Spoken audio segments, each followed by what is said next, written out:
when I was more involved in conspiracy theory, the reason I still believe in conspiracy theories, but I got very, very deeply involved. I noticed I could track over a period of time that there were some mental health issues that were coming up the longer I stayed on forums, watched the YouTube videos, read the books that went with it. I mean, I went quite deep into some theories, but it had a negative effect on mental health over time. And eventually I pulled out. I was like, okay, this might be true, it might not be true, but I know that me looking at this is not helping. So I'm going to pull out, and things improve for me. Do you have any idea why it might have had that kind of effect on me over time? I think conspiracy theories, the best of them, compromise the reality test. They offer you a deal. We will minimize your anxiety, but you will give up reality. Is that acceptable to you? And most conspiracy theories answer yes. Most normal people, I mean, not non-conspiracy theories, answer no. The overwhelming problem, the overwhelming service of conspiracy, overwhelming function of conspiracy theories is actually anxiety reduction. It's not about paranoia.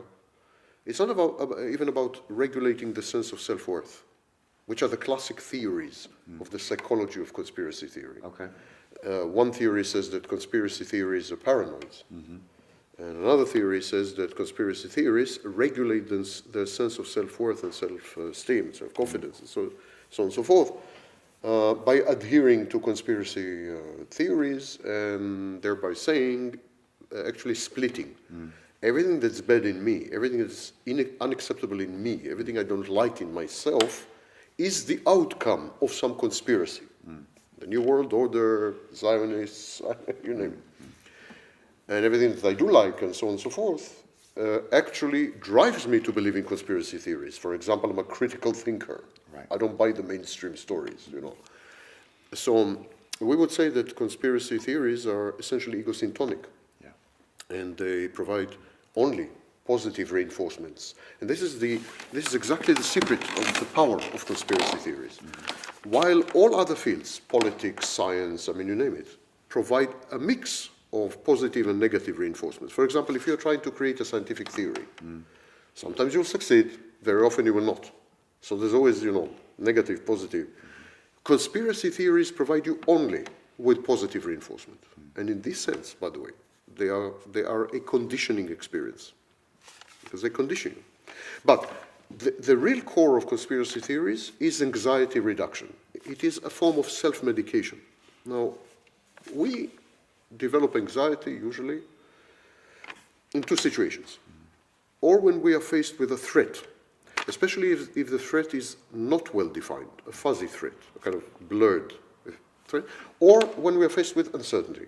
Of course, the two go together, because of the threat, you're uncertain. When you're uncertain, it feels threatening, and so on and so forth. But generally, these are the two classes. And what conspiracy theory allows you is to regain control. Control is utterly imaginary, but isn't this the core of conspiracy theory? Conspiracy theory tells you, give up reality. So the imaginary control within the imaginary space of the conspiracy theory feels very real. Right. And so the control has three components.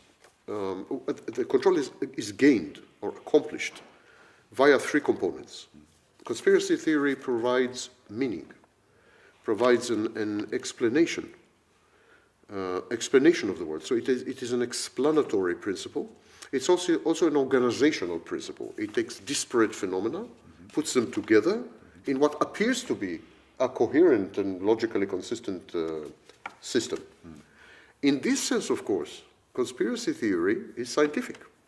The conspiracy theories are scientific theories. Okay. This is exactly what science does. Yeah. Science tries to explain and organize disparate phenomena that apparently have no connection via a series of underlying principles. You will see as we progress, and if you survive, you will see that conspiracy theories have many commonalities with science. Okay. And with the pursuit of science, scientific principles. And that is, I think, one of the reasons they're so durable. Why they can't, I mean, just don't vanish, but because they appear to be very scientific. So this is the first, we're talking about how conspiracy theories allow you to feel that you had regained control, so that your anxiety is reduced. So one way is to explain the world, to give the world meaning, organize it. The second way is to simplify it. Conspiracy theories remove all kinds of extraneous fringe data and remain with a very clear, bright, solid core. And they tell you, listen, ignore all this. Sometimes they tell you, listen, the other type of data or information are intended to mislead you. Right. I mean, don't pay attention to this.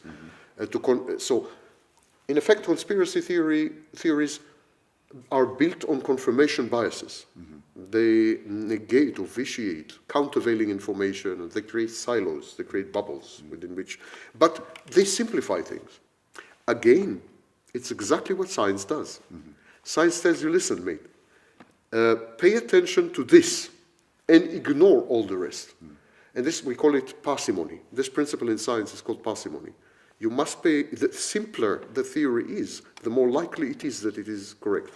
And also the more beautiful it is. Conspiracy theory have beauty, aesthetics. We'll talk about it later if you're still alive. And the third element of regaining control is identifying enemies. Okay. Conspiracy theory helps you to identify enemies.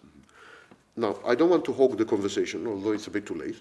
So I will not go right now into the character of the enemies, because all conspiracy theories, without exception, have enemies with three characteristics. Okay.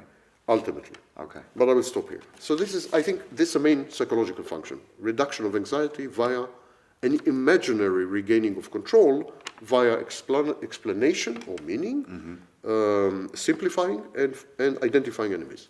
Which makes it sound like a rational endeavor.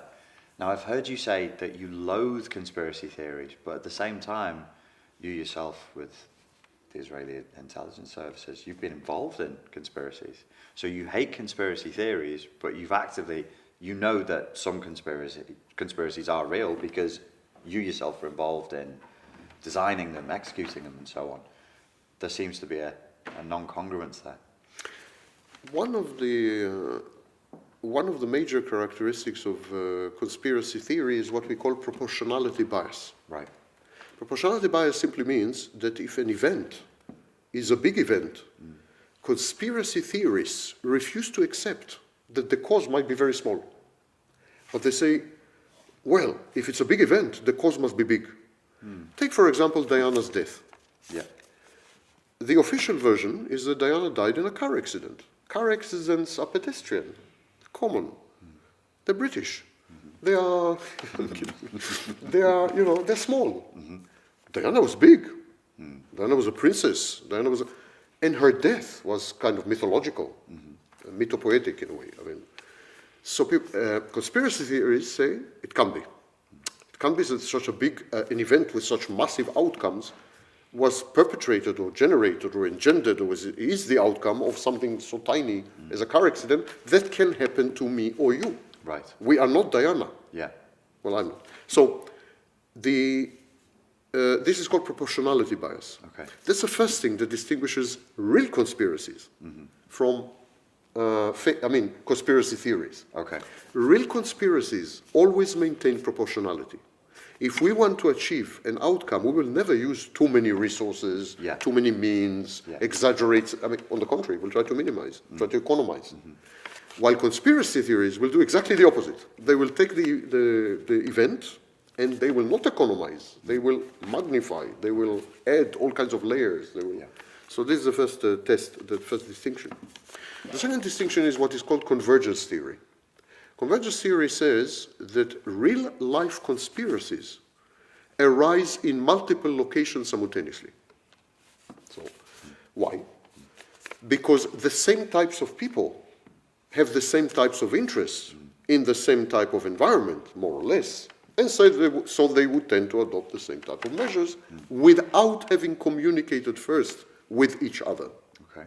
So if you have avaricious bankers in France, avaricious bankers in Canada, avaricious bankers in the United Kingdom and in Israel, and forget Israel, and in the United States and so on, they will all be operating in the global financial village, in the international financial system. And the international financial system is universal. It is immediately identifiable in Tokyo, in New York, in London. So it's very likely that a Malaysian banker, an Israeli banker, a British banker, and an American banker, who are unscrupulous, psychopathic, lack impulse control, it's very likely that they will do exactly the same, that they will adopt exactly the same antisocial behavior, criminal stratagems, without meeting in a without dark meeting, room without communicating, without having ever heard of each other. Okay. And that's called convergence theory. Okay, so they don't need to be an Illuminati with dark No, cloaks there's on no need for in a dark coordinating. room. That's you asked me what's the difference between real conspiracy. Yeah, yeah. This is one of the major differences, because conspiracy theorists always assume some hidden coordinating body, hand, organization, organ, while in reality, actually, there are no such things. Simply no such things. It could be that the Mossad and the CIA will have identical interests, and it even could be that they will coordinate some operation or but it's extremely rare for all the intelligence services in the world to, not rare, never happens. All of them to sit together and say, well, now we will suppress the masses, und wir will steal all some money. It's rare. Yeah. But if you talk to conspiracy theorists, they will tell you, of course, there's a world government, there's Bilderberg Group, there's the Illuminati, there's so this is another feature that is, in my view, separates. But if you're asking me, are there real-life conspiracies? Of course. Of course there are real-life conspiracies. So there are real-life conspiracies, but not in the way most conspiracy theorists lay them out. And they get it wrong because they are not experienced. Right. They haven't been exposed to anything. Okay. Very few conspiracy theories have had actually military experience or intelligence experience, or because when you do go through all this, government experience, international experience in international organizations, because when you go through all this, you realize that actually it's convergence, it's not conspiracy. Of course, if you're a nutcase, even if you're a colonel in the army, you will exit the army and say they are UFOs. Because you are nutcase, not because you're colonel, But people who in the know that there is no in the know. Okay. Only people who are outsiders looking in invent these kind of things. One of the reasons they invent these kind of things is because they want to belong. Yes. But we'll come to that. And sometimes they want to be paid. They want seminars. Okay, there's a lot of money, There's gigantic money, huge money in conspiracy theories. True. So this is how the distinction is made for you between actually having been involved in conspiracies and knowing full well there are conspiracies, but not global, large-scale conspiracy theories. Nothing in that, like when they say a globalist agenda. No. And that wouldn't be an example of convergence theory? You wouldn't have a lot of people convergence maybe. Pointing in the same Convergence direction. maybe. But then, of course, you would see countries exiting and entering this. Yeah. So, for example, China in 1949 would not be a globalist. Right. But of course it is now. Okay. So it would oscillate, the behavior It would oscillate, there would always be a real-life correlate. While conspiracy theories actually suggest that conspiracies have a life of their own that is again, no reality test, that is utterly independent of reality. Yeah. What really happens is that numerous, like thousands, of interest groups, same professions, professional associations, organizations, small organizations, bigger organizations, intelligence agents. There are tens of thousands of competing players in the international arena, And so it might happen that all of them will agree, or many of them will agree, that globalization is actually a very good idea. Yeah. So you would have, for example, industry, by the way, not all industry. You will have a part of industry that is opposed massively to globalization, and a part of industry is supported. Yeah. So let's say finance, industry, intelligence community, you will have like several interest groups, and they will all think that globalization is a great thing, and they will try to promote it in their own way, and so on and so forth. And of course, newspapers will think that, liberal media will think that, liberal academics will think that, and so on and so forth. But again, that's an excellent example, because one of the core tenets of globalization is free trade, abhorred by liberal academics. Liberal academics support globalization, but hate free trade. Right. Conservative intellectuals support free trade, but many of them abhor globalization. So it's more nuanced than they would want it to be. So it's a way of simplifying reality, keeping it static, keeping it in a structure. Keep it simple, stupid. Yeah. The stupid is the conspiracy theorist. So this tendency to, because most conspiracy theories live in a constant state of their mental state is, I'm not in control. I am being controlled. There's alloplastic defenses. You know. Their external locus of control is, I mean, they have external locus of control. Yes. It's outside. Yeah. So they feel they're controlled from the outside. And so... Many of the delusions are literally that. I've got a chip implanted in me and it's controlling me. Yeah, the tinfoil hat guys. I've got a chip, the CIA is... But again, look, people are talking about paranoia. And paranoia has been the psychological explanation for conspiracy theories until at least 1994. It's no longer, by the way. Right. Detailed studies of conspiracy theorists have proven that the majority of them are actually not paranoid at all. Okay. By the way. Anxious, yes. Depressed, yes. Yeah. Paranoid, no. Yeah. But let's consider for a minute what is paranoia. Paranoia is a form of narcissism. If you are monitored by the CIA, you are sufficiently important to be monitored by the CIA. It's a grandiose statement. Who the hell are you? Yeah. Why would the CIA monitor you? No, they're monitoring me. I'm going to mask my home with tinfoil, with this, with that. It's a grandiose statement. And what is grandiosity? Grandiosity is when you can't cope with reality anymore. Yeah. When you create a false self. So in effect, conspiracy theories, all of them must have some kind of false self. But their false self has less to do with them and more to do with the world. It's a very bizarre form of false self. Yeah. It's like they aggrandize themselves by claiming to have arcane privileged knowledge and by claiming to be the targets, overt or covert, of the topics of their investigations.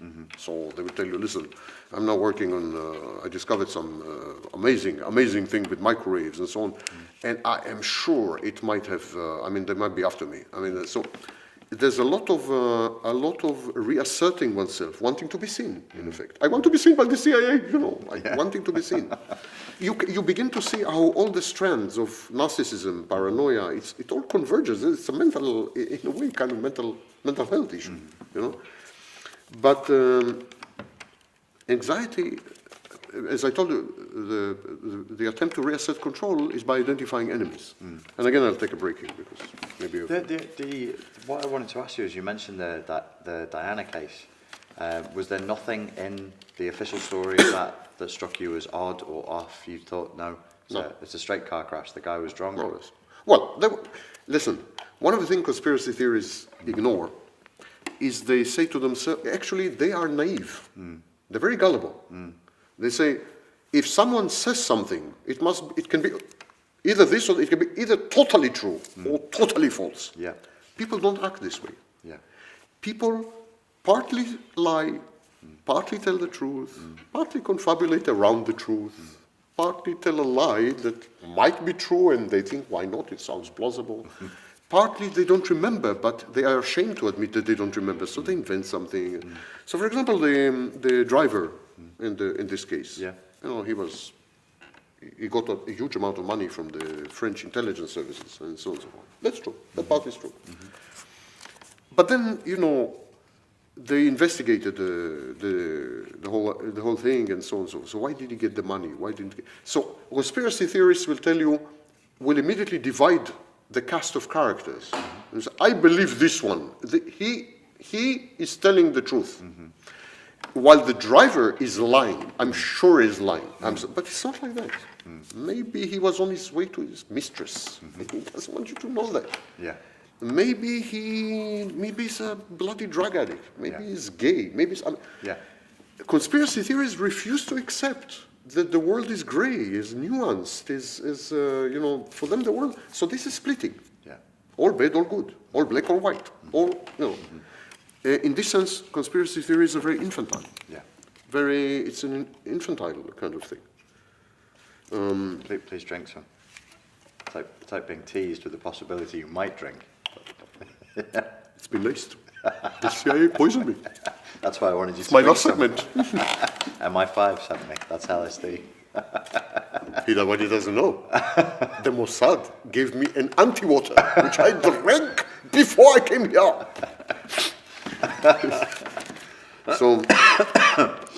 What you're saying is that, or what I think I can hear you saying is, there are conspiracies, there are assassinations. Absolutely, people do things covertly, but that the general mode of organising reality and retelling the story by conspiracy theorists is wrong. But there are conspiracy theorists who you do admire, who you have even spoken with, and found that their version of events actually was, their analysis was very clear. So you don't hate all conspiracy theorists? Some, especially British conspiracy theorists I hate. But no, it's a question of hating. It's a question of how rigorous the research is.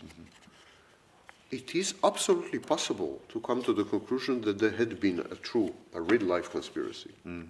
The tests are how rigorous the research had been, how nuanced the findings are, whether the doubt, what is the locus of the doubt, whether the doubt is about marginal issues or core issues, whether there is a proportionality bias so that minor topics are inflated to become very big topics. So these are all tests which are common in academia. And indeed, the best conspiracy theories, if you want to call them this way, all come from academia. So for example, I've had a kind of relationship with Ray Griffin, 9/11. So Ray wrote a series of books about 9/11, and they read like a scientific investigation. He's because he's a professor and emeritus in the university. So he applies a scientific method, he tests, he falsifies. Popper, he falsifies the theory, then he builds another theory. I recognize it, I'm a physicist. I recognize his way of work. And he reaches a conclusion which I don't feel comfortable with. So I will not agree with this conclusion. But hey, listen, I don't agree with string theory. I don't agree with quantum mechanics. I mean, so What was his ultimate conclusion for 9/11? that the United States government had been involved. And that it was a splinter group within the United States government?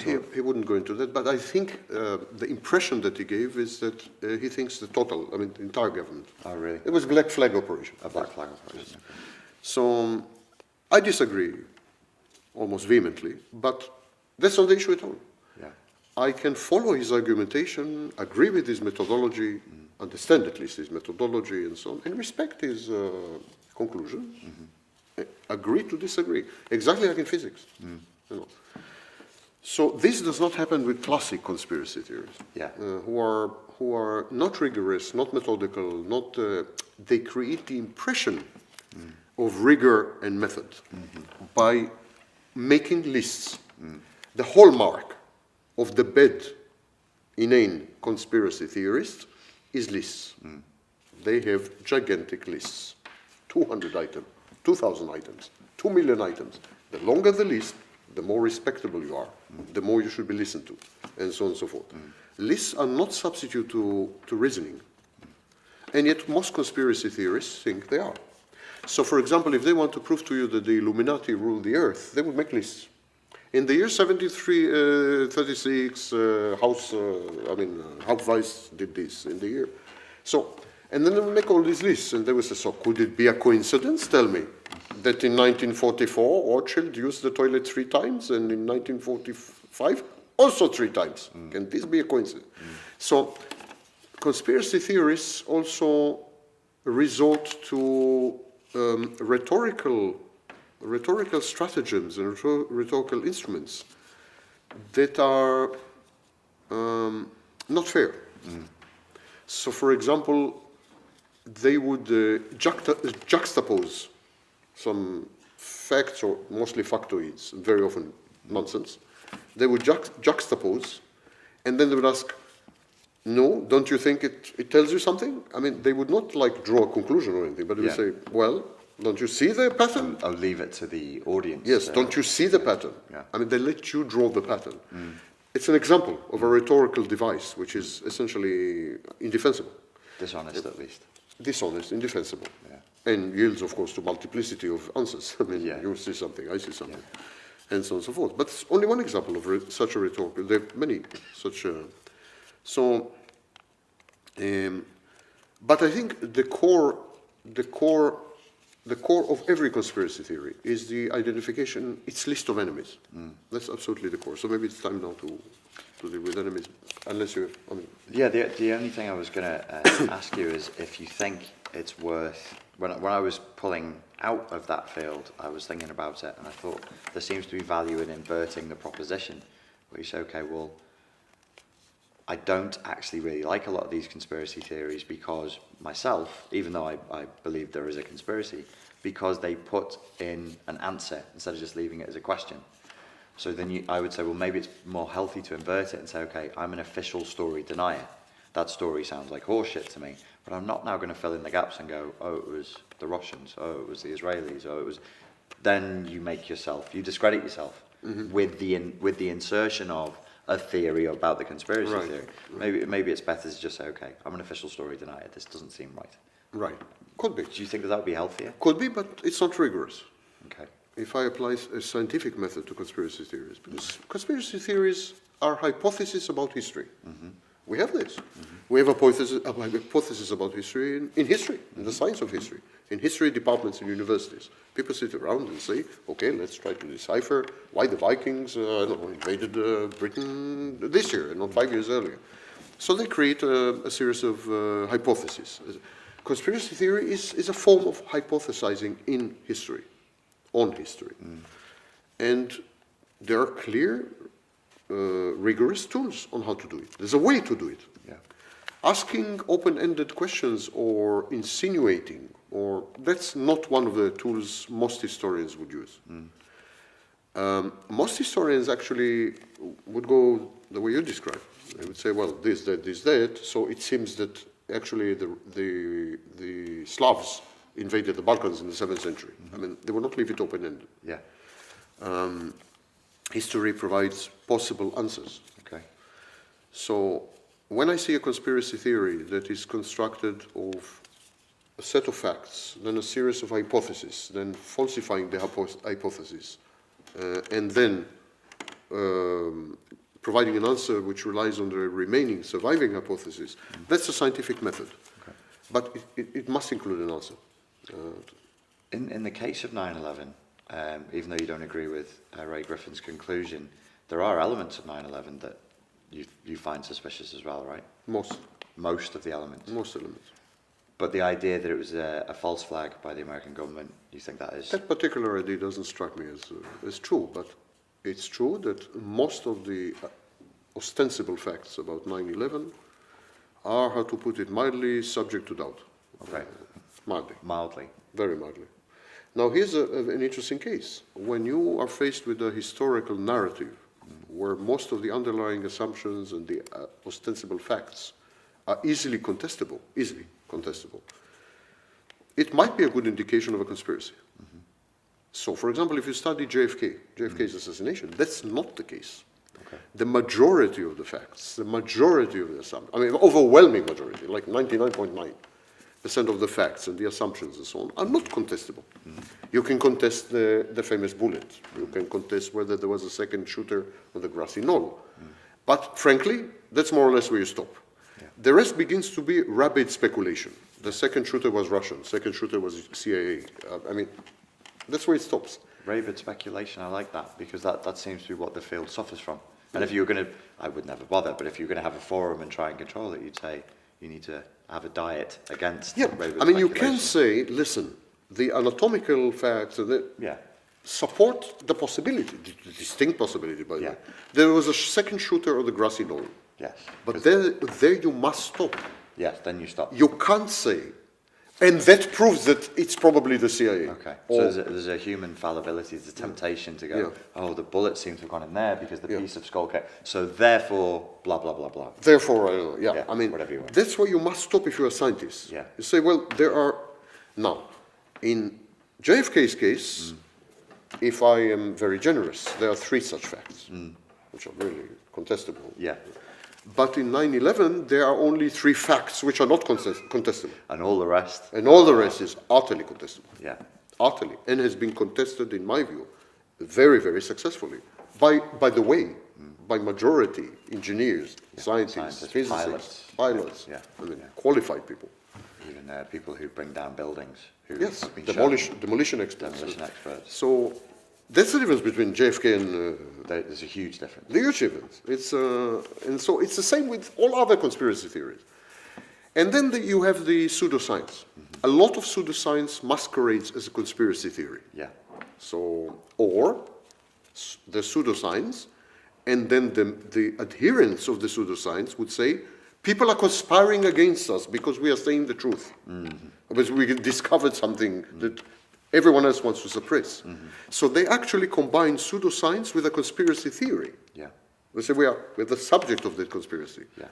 So I don't know, flat Earth or whatever. So they say, well, we discovered this amazing set of facts, but it's being suppressed. Now, usually, this kind of conspiracy is an aggrandizing conspiracy. Look what we discovered, we're so geniuses. So obviously, I mean, there's a backlash. So this kind of conspiracy is intended to aggrandize the adherents. Yeah.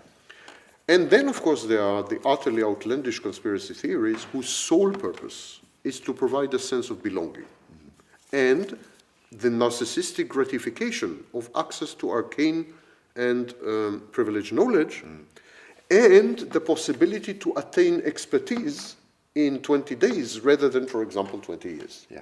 If I want to be a very good quantum physicist, it would take me 20 years. It would take you 20 years. It would take me 2 years. If I think even after 20 years, I'd be in trouble. I'm kidding. In my view, 18. But seriously, if I want to be a quantum physicist, it takes me many years.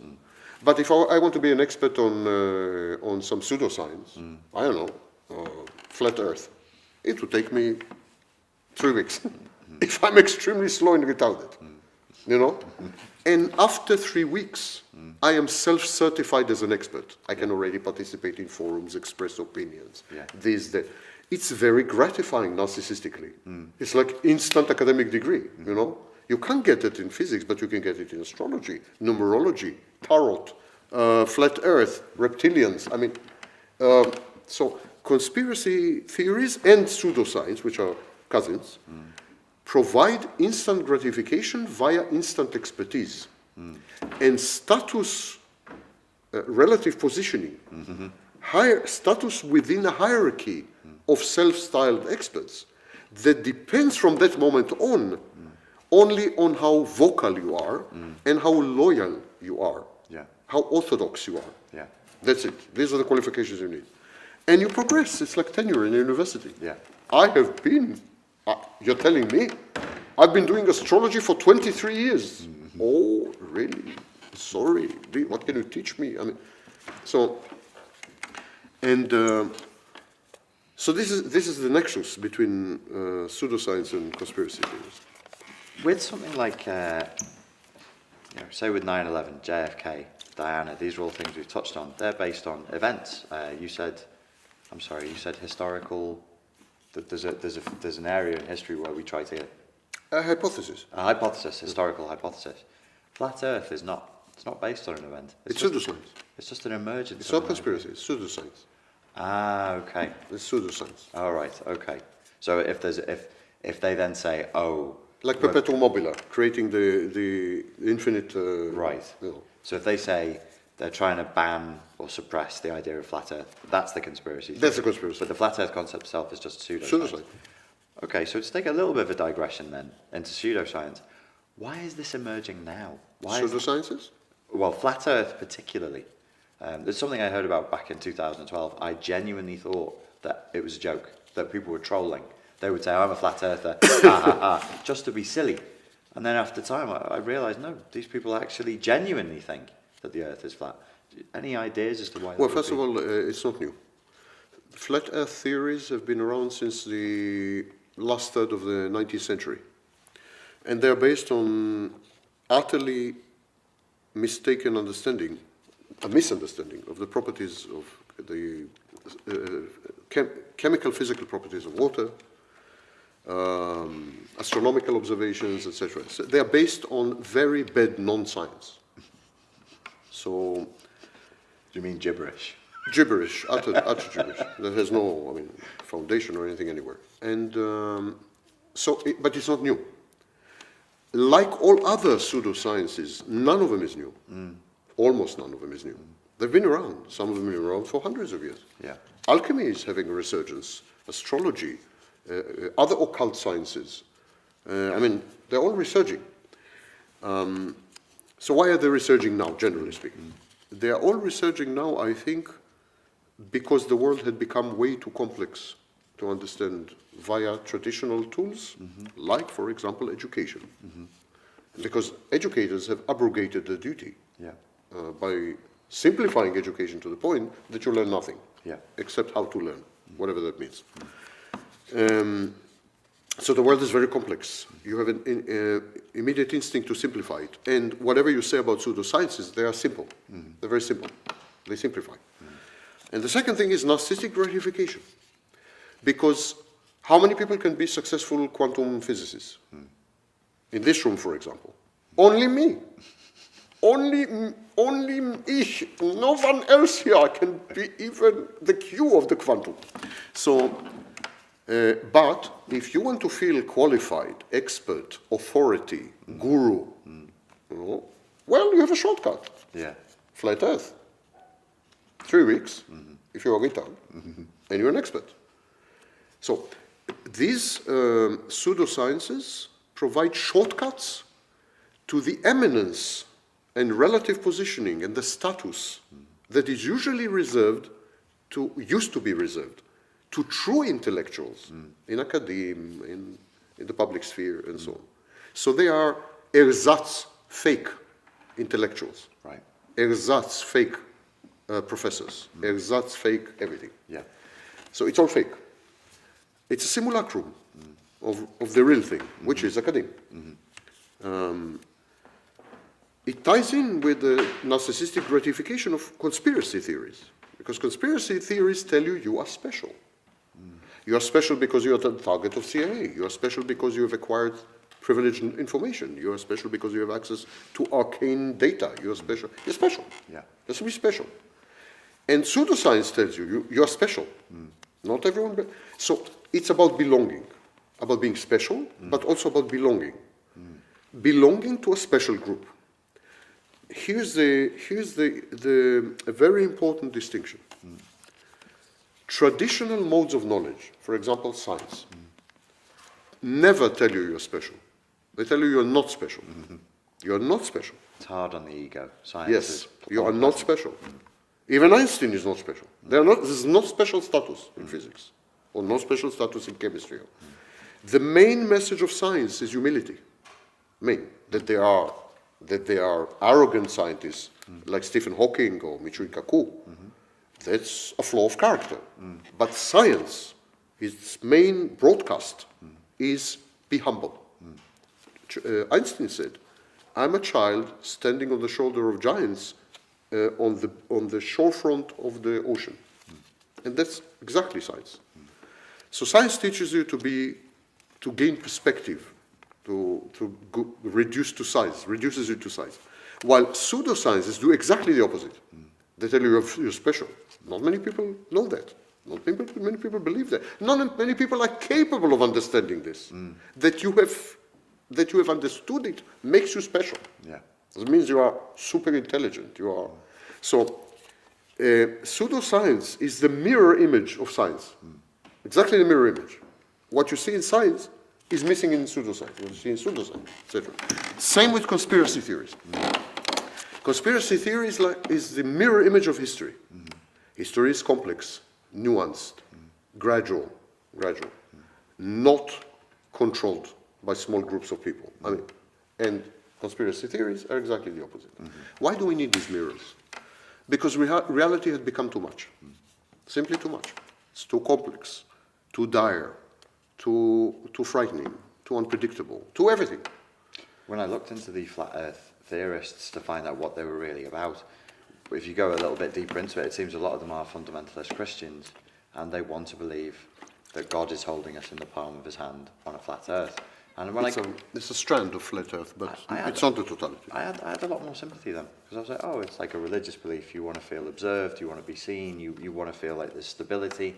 Okay, it's crazy, but fine. That particular strand of flat earth And that's precisely the distinction between faith, and inquiry. Right.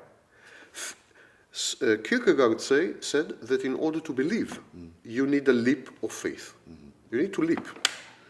Conspiracy theories and pseudoscience require a leap of faith. You just have to believe. You know, science requires you to go step by step, and each step can be falsified, can be a minefield. You may be thrown back 20 steps after 20 years. You know, and conspiracy theories and so on are therefore much more akin to religion or cults, cults or religions, or where a centralized authority, either human or non-human, like knowledge, body of knowledge, a centralized authority actually guarantees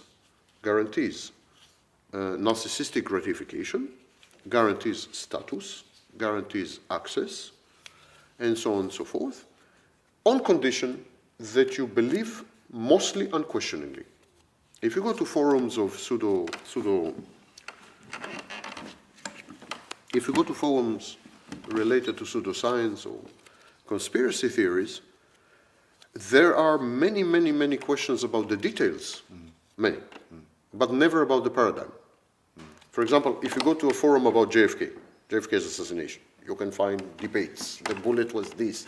The second shooter was there. No, he was not there. He was there because two policemen went to the bridge. He must have been near the bridge. No, come on, he was not near the bridge. He must have been that side because there's a family that ran to that side. All true, by the way. There's a family to ran to this side, so he must have been that side. Now, come on, you don't know what you're talking about. There was Ray Ventura in 1976 when he was dying after he ate falafel, and he said that there was, all kinds of...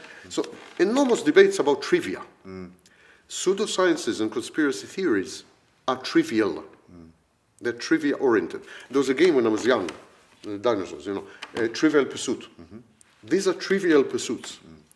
But you will never find in a forum of JFK assassination, I believe in the Warren report. I think he was assassinated by Oswald. You'll be immediately blocked.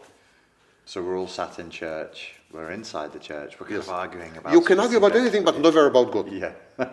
So, JFK was assassinated by someone other than Oswald.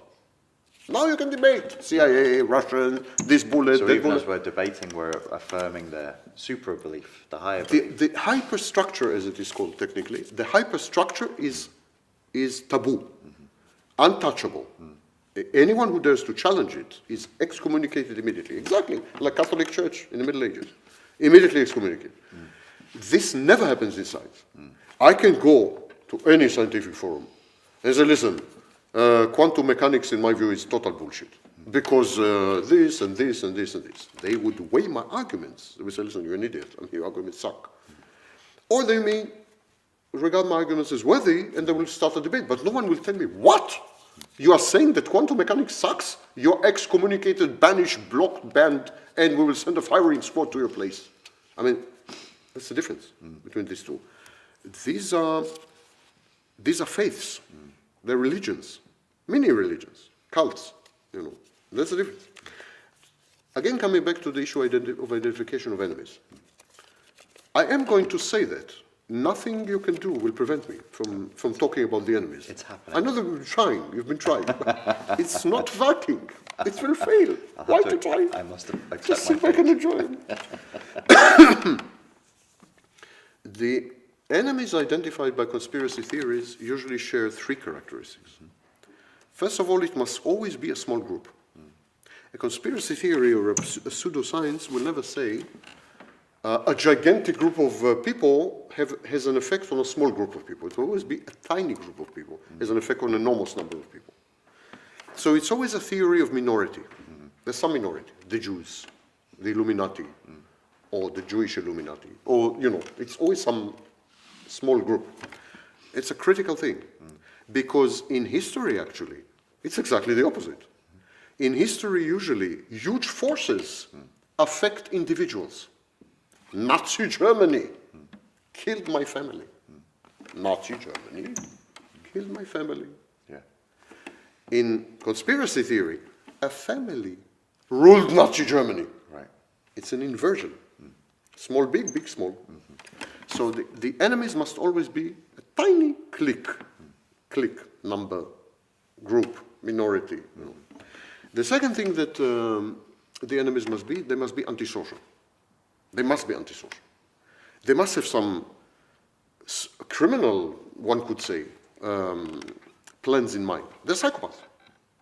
All these minority groups, Illuminati, Bilderberg, they're all psychopaths, kind of. They're psychopathic.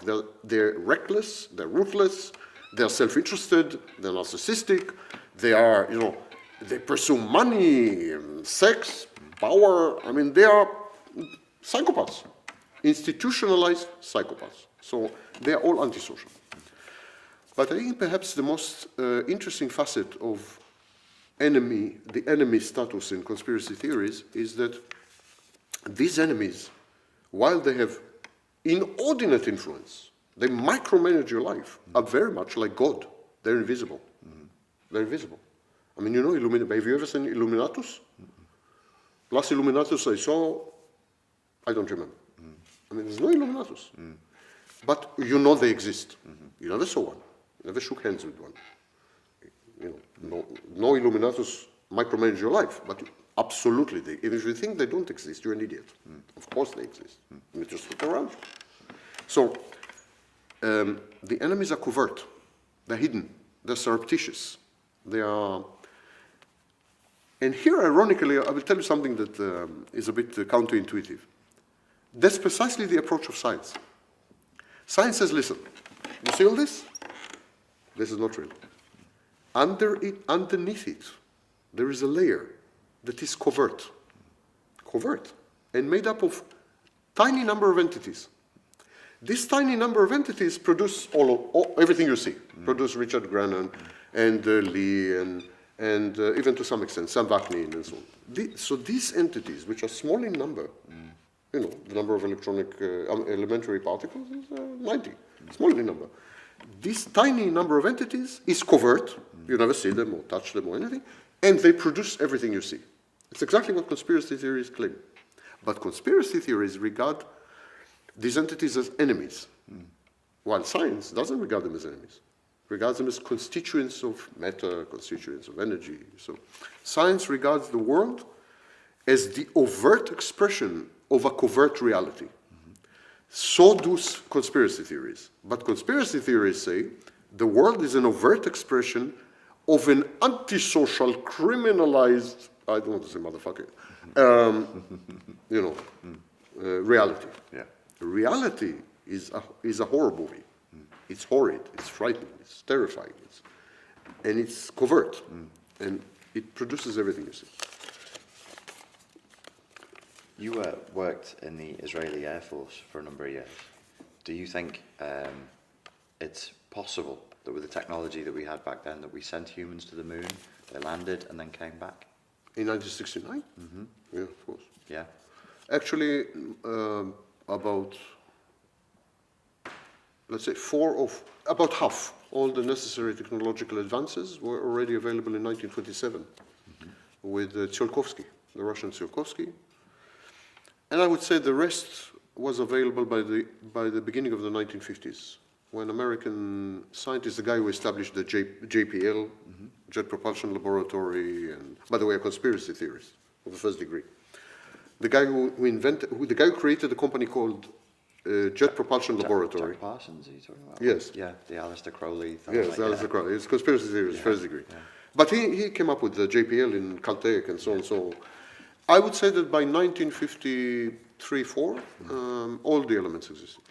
Do you think that we had... by the way, many of them imported from Nazi Germany via von Neumann. Yeah, without the Germans. That's not a conspiracy. That's true. That's historical. That's absolutely fact, isn't it? Do you think that we could have... and this conspiracy, was first described by conspiracy theorists, and no one believed them, until documents were declassified, and we discovered Operation Clip Paper. Paperclip.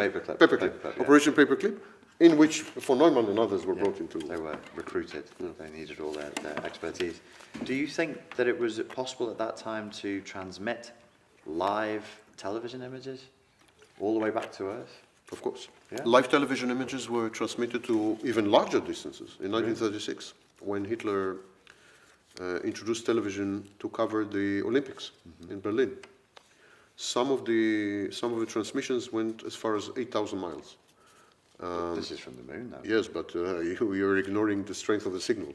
If you adjust for the strength of the signal, it's more or less like 150 million kilometers.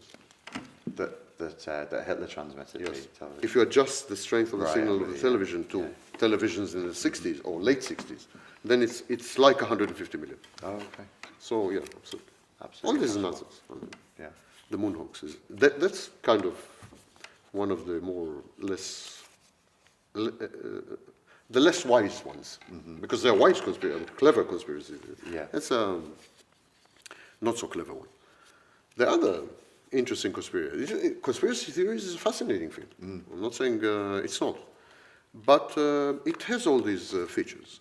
A conspiracy theory is technically in psychology, in clinical psychology, is manifestation of something called pareidolia.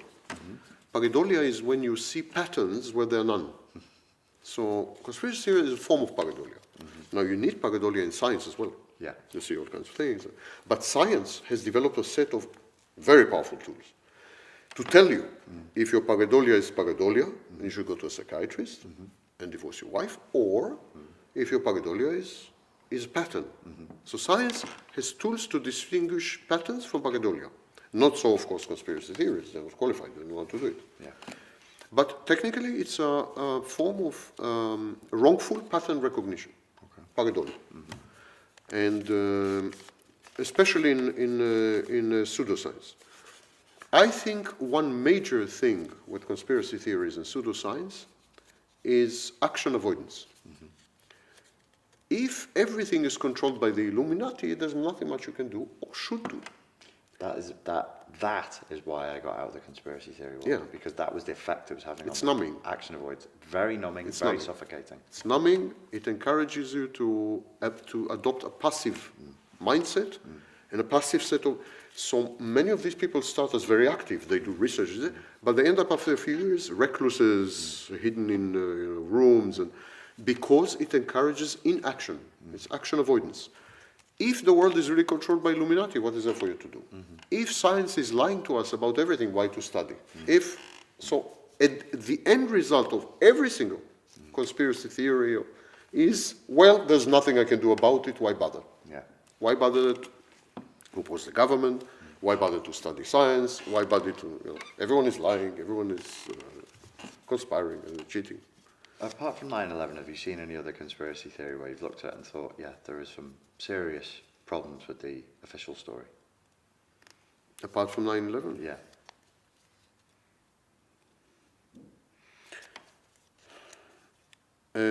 UFOs is an interesting case because thousands or tens of thousands of sightings have been, without any doubt, suppressed. And yet, what I believe UFOs are experimental kind of airplanes. Yeah. I mean, I don't believe that UFOs are extraterrestrial. It's pretty easy to prove they're not. But I do believe that the government is suppressing information, actively suppressing information, about experimental vehicles, experimental balloons, and all kinds of things like that, flown radars. So here's an example of a conspiracy, but when you take out the extraterrestrial sting, conspiracy theorists are not interested. If you go to forums, and you say, listen, you are right, there are UFOs. And yes, the government is actively lying, suppressing, manipulating, punishing, maybe even killing people. Yes, this is absolutely right. But they are not aliens. They are secret government programs. Give me a break. Yeah. It's not interesting. Yeah. You said that it would be easy to prove that they're not alien technology. How would it be easy to prove? Well, there's a series of equations called the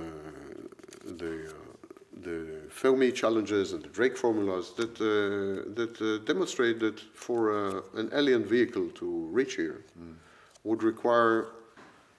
There are so many requirements, technological requirements for such a vehicle that the aliens should be seriously retarded to make such an attempt. I mean, Really? Yeah, Because of the distances involved. So to compensate for that, because some conspiracy theorists are versed in this, they know. So say, yeah, it's true. I mean, yeah, but it's worth it. It's worth it because we are a zoo. It's worth it because we're an experimental station, experimental genetic station. It's worth it because in their home planet, they don't have water. It's worth it because our atmosphere resembles the atmosphere in their post-apocalyptic planet, and they are. So all they try to compensate. Interesting stories for sci-fi novels. All of these. Yes, it's essentially interesting. sci-fi. By the But way, it's affinity is huge. Affinity? Affinity between sci-fi and conspiracy is enormous. Yeah, Asimov hasn't he he's predicted real science many times. Yeah, no, I'm not talking about this. I'm not talking about science fiction predicting science. Oh, I see. I'm talking about affinity between conspiracy theories Okay. and science fiction. Oh, I see. So, for example, 2001 Odyssey, Space Odyssey. So there's HAL 9000, the computer which takes over and so on. So one of the major themes of conspiracy theories, propagated by the likes of Elon Musk and Steven Spielberg, Stephen Hawking, and so on, is that AI one day will take over the planet, kill all humans or enslave them more likely. God knows for what. I mean, if you are AI, why do you need humans? Okay, enslave them, and that will be the end of humanity. Yeah. That's a conspiracy theory. Yeah. I mean, it sounds like it's coming from authorities like Stephen Hawking. Yes. But even Stephen Hawking and Nobel Prize winners can come up with conspiracy theories. Another conspiracy theory, which was propagated by a two-time Nobel Prize winner, Linus Pauling, was that actually the only medicine required is vitamin C, but the pharmaceutical companies are lying to us about this. And all you have to do is take 1,000 milligrams of vitamin C every day. He is right. If you take 1,000 milligrams of vitamin C every day, you will die very soon, and you will never be sick again. It's absolutely true. Scientific. But it's an example of a conspiracy theory. Yeah. The guy was not an idiot. Yeah. He won the Nobel Prize in chemistry. Yeah. In chemistry. So, vitamin C. Yeah. Vitamin C is an acid, ascorbic acid. So it's his field. And yet he came up with conspiracy theory. Right. So it's not true that all conspiracy theories are fat, like Donald Trump said, a fat 400-pound kid. Yeah. It's not. And now, of course, sometimes conspiracy theories take over the public imagination, consume public resources, and become kind of public hysteria, or mass hysteria, McCarthyism, communism. But more recently, the Russia collusion, the collusion of Donald Trump with Russia. Yeah. It's a conspiracy theory par excellence. Yes, yeah. And after 2 years of investigation, it had been proven to be a conspiracy theory. There was nothing there.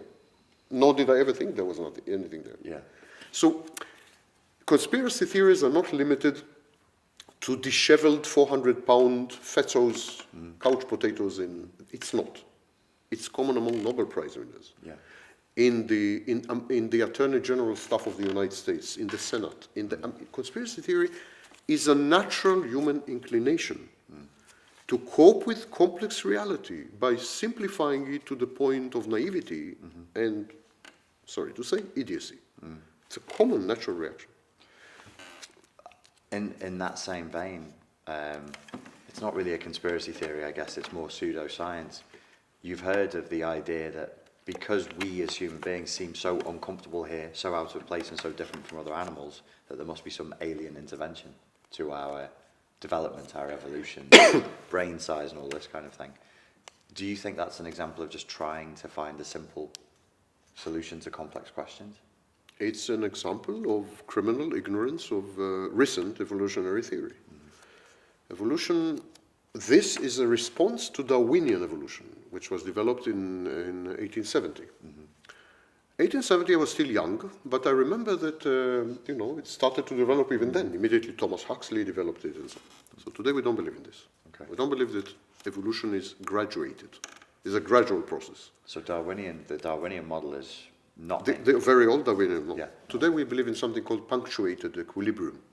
Punctuated equilibrium is a theory proposed by, promulgated by Stephen Jay Gould, the late Stephen Jay Gould, and today is widely accepted. It means that there is a period of stasis, of stagnation, which is enormous, could be like hundreds of millions of years, and then suddenly there's a jump, there's a spurt, and a totally new species appears that seems to have nothing to do with previous species. Of course it has, on the genetic level and so on, but it looks, the phenotype. Phenotype means how it looks. Okay. The genotype is actually gradual, mutations, but the phenotype looks completely insane. Yeah. So people who say that humans don't fit in Earth because they are so widely removed from everything else. I mean, that's punctuated equilibrium. We have thousands of other examples of suddenly appearing birds or suddenly appearing bacteria even. Or, I mean, life forms suddenly appear and they look like they have nothing to do with previous life forms. Okay. That's today's evolution theory, not that way. But it's still a response and an adaptation to the environment, just not this gradual adaptation. It's not gradual, but because it's not gradual, people who are not in don't know evolution, Yeah. they would tend to say, wow, how did this appear? I mean, Yeah. it must have been some intervention. Yeah. It's creationism. It's disguised creationism. Right. Like life and the world could not have been created without a designer. It's the watchmaker's watchmaker's Blind argument. watchmaker, Yeah. So, like, if there's a watch, there must be a watchmaker. I mean, if there's a life, there must be a life maker. If there's a world, there must be a maker of the worlds. Yeah. Of course, that's not true. Yeah. I mean, we create in laboratories, of course, life, and we create in laboratories also spontaneous order. And you can do it at home. There is a solution, chemical solution, called Belousov-Jabotinsky. Shockingly named after Belousov and Jabotinsky. And That sounds like a little on the nose description. yes. And it's a series of chemicals that you mix, and if you leave them long enough, they arrange themselves in amazing shapes and forms, which any religious person would say, you see, there's proof of God. No monkey could have created this randomly. Of course, there's a famous argument that if you put an army of monkeys for eternity with typewriters, one of them will produce Shakespeare or the Bible. That's, of course, not true. But what is true, given enough raw materials in highly structured, specific environments and so on, you will come up with amazing complexity. Complexity is what we call an emergent phenomenon. It's an epiphenomenon. It's not in anything. If you take hydrogen, if you take oxygen, there's no complexity there. You put them together, you get water. That's complex. Water is one of the most complex substances in the world. It's so complex that there are like huge volumes because it has surface tension. It freezes in the wrong temperature. It's amazing substance, but it's comprised of one of the most basic substance, hydrogen, and a little not so much basic. By the way, oxygen technically is a poison. It's toxic. So if you take a toxic material with the most basic material, put them together, you get the stuff of life. There's no life without water. Even you are composed of 60 to 68% water. Even me. Even you. You have so many muscles, but still you are 68% water. So this is ignorance, simply. You don't know enough. So when you don't know enough, you look and you make analogies from your very limited daily experience. You see something structured, complex. Come on. This could have never. Much better argument is how could things have co-appeared? It's called co-evolution. How could things co-appear? For example, in the same organism, you have process 1 and process 2. But process 1 depends on process 2. Process 2 depends on process 1. Right. So, process 1 could not have arisen without process 2, but process 2 could never have arisen without process 1. This is called co-evolution. Right. How could this have happened? I mean, one of them must have preceded the other, or both. Now, for both to have occurred, to have happened spontaneously, that begins to be a problem. So co-evolution presents a serious challenge. But still, we know how to explain it perfectly. And all these arguments are actually disguised creationism. There must be a creator. There must be. What is a creator? Covert, small. I mean, it's a conspiracy theory. Yeah. Creationism is a conspiracy theory. There was a conspiracy between God and himself, and he made the world, you know. So the Wizard of Oz creeping behind the curtain, making things happen. It's the Wizard of Oz. Yeah. Wizard of Oz. When you read literature, good literature captures archetypes. It's the Wizard of Oz. I mean, Dorothy, there's a tornado, Kansas, and so on and so forth. And finally, when she opens the curtain, everything that has happened in her universe, the Witch of the North, the Witch of the South, I mean, you name it, everything, is actually a tiny midget. I don't want to say it reminds me of who is pulling levers and pushing buttons, and he's very terrified, by the way. He's like, Don't look at me, don't look at me, and so on. So this is the Wizard of Oz fallacy. Yeah. That, like, if there is complexity, there must be a Wizard of Oz. Well, in Bounds' books, maybe, Frank Bounds. But science is a bit more complex. You've answered a couple of questions that I remember being positive. There was a bunch of books in the 80s. One of them was Lyle Watson, Lifetide, asking questions like this. This couldn't possibly be the case, evolution, two pieces coming, but now it's all carried forward by mainstream science, and they go, Yeah. Coevolution is explained, in my view, adequately by mainstream science. I have one more question for you. The answer is no. From the point of view of historical hypotheses, have you ever heard of any alternative theories of history, for example, advanced technology in 10,000, 20,000 years ago, anything like that has ever caught your eye that you have thought, yes, this is a possibility, I'm open to that? My good school friend von Däniken wrote a series of books, very popular at the time, in the 60s, about astronauts who landed on Earth, engineered everything. Ancient astronauts. And he found batteries in Iraq with all kinds of things. And so first of all, yes, there are definitely thousands of cases where things that anachronistic, things that belong, like batteries in Iraq. That's a true case. Do you think is that known as a real thing? Yeah, absolutely. It's a true case. But it's not batteries. Right. What matters is not the technology, but its context. Sure. You can take two buckets and connect them with a wire, and suddenly there'll be electricity. No one will say the ancient Hebrews invented electricity. Yeah. Yeah. Actually, if you look at the design of the Ark of the Covenant, the cupboard where the Ten Commandments were placed, it's an electric circuit. Right. Total electric circuit. Okay. And it was reconstructed, and so in the Bible it says that a guy touched it and was electrocuted, died. So would you say the Hebrews knew about electricity? No. They joined together several woods, and these woods created, and they said, wow, great, this is working, it's touching, it's dead. Same with this battery. Actually, the battery is this size, but it's like someone stuck something in something. Ooh, what a gimmick! It's more like a magician show. Okay. So, technology is never the invention, which is, by the way, a serious mistake of the past 20, 30 years. The emphasis in today's world is on the invention, not on the context. Right. And the result, social media. Okay. The invention. There is a cult of invention. We must invent, we must innovate, and we ignore the context. We ignore social context, cultural context, psychological context, and so on. So the same with your question. Yes, of course, there are amazing things here there that correspond to batteries and I don't know what. But there were no batteries. For a battery to be battery, you need to have a concept of a device with these plugs and that plug. You need there's a whole universe of a whole contextual universe, which makes this object a battery. Yeah, and they were lacking. And they didn't have this, of course. Yeah. And that's a mistake. But yes, of course, there were such things. Now, history has alternative hypotheses. For example, between 1968 and 2006, I think, there was a guy who came up with a series of books called Black Athena.